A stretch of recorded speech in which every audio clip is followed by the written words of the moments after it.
Hi hello friends, welcome back to media talks. நான் உங்கள் Mounika. So எல்லாருக்குமே கொஞ்சம் வீக்காக ஃபேன்ஸை பொறுத்த வரைக்கும் ரொம்ப அப்செட்டான ட்ராக் தான் மூவ் பண்ணிகிட்ருக்காங்க.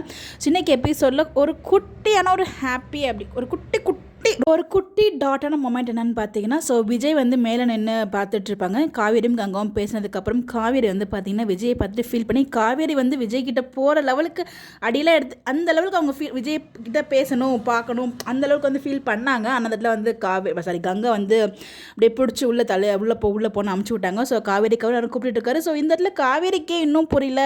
காவேரி மனநிலை பொறுத்த வரைக்கும் உண்மையிலே நம்ம நேசிக்கிறாரா இல்லையா அப்படிங்கிற ஒரு கேள்வி மட்டும் தானே இருக்குது.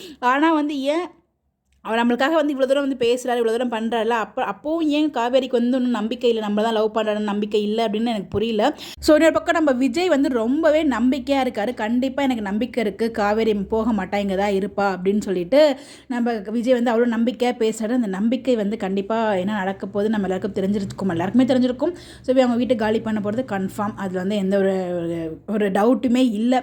ஆனால் விஜய் ரொம்ப நம்பிக்கையாக இருக்கார் இன்றைக்கி எபிசோடில். அதே மாதிரி காவேரி மனநிலை பார்த்திங்கன்னா எங்கிட்டும் போக முடியாது, அங்கிட்டும் போக முடியாமல் ரெண்டு கனவுல இருந்துட்டு இருக்காங்க. ஸோ விஜய் புரிஞ்சுக்கிட்டாங்க. பட் அதை புரிஞ்சுக்கிட்டது அவங்க என்ன எக்ஸாக்டாக காமிக்கல, அவ்வளோதான். இன்றைக்கி எபிசோட் எல்லாமே விஜய் பார்த்ததுமே அவங்க விஜய் கிட்டவே பேசணுங்கிற மாதிரிலாம் ஃபீலாக பண்ணாங்களே தவிர மற்றபடி இதில். ஆனால் நிவின் நீங்கள் வச்சு செஞ்சுட்டீங்க நிவின். உங்களுக்கு விஜய் பண்ணதுக்கெல்லாம் சேர்த்து இப்போ நல்லா செய்கிறீங்க.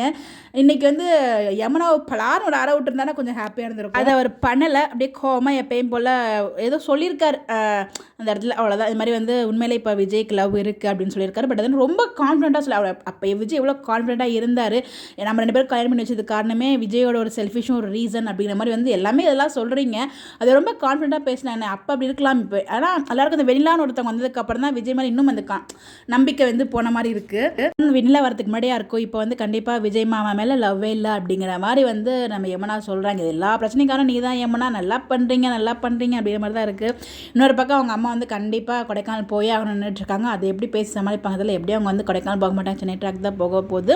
வேறு ஒரு வீட்டுக்கு போக போகிறாங்களோ அந்த இடத்துல கண்டிப்பாக பசுபதிக்கு இன்ஃபார்ம் போயிடும் ராகினி மூலயமா. ஸோ அந்த இடத்துல எப்படி தங்க போகிறாங்க, என்னென்ன குடைச்சலாம் கொடுக்க போகிறான்னு வெயிட் பண்ணி தான் பார்க்கணும். இந்த இடத்துல வீக்காகுமே ட்ராக் இருக்குது. அது என்னங்கிறது அப்கமிங்கில் நான் கொஞ்சமாக உங்களுக்கு நான் சொல்லுவேன். ஒரு ஷூட்டிங் ஸ்பாட்டில் கிடச்ச வீட்டு வச்சு இன்றைக்கி எபிசோட் பார்த்தீங்களா, எப்படின்னு நீங்கள் ஃபீல் பண்ணீங்கன்னு சொல்லி மறக்காமல் கமெண்ட்டில் சொல்லுங்கள். இந்த மாதிரி எப்படி தெரிஞ்சுக்க நம்மளோட சேனலை ஃபாலோ பண்ணிக்கோங்க. Bye bye.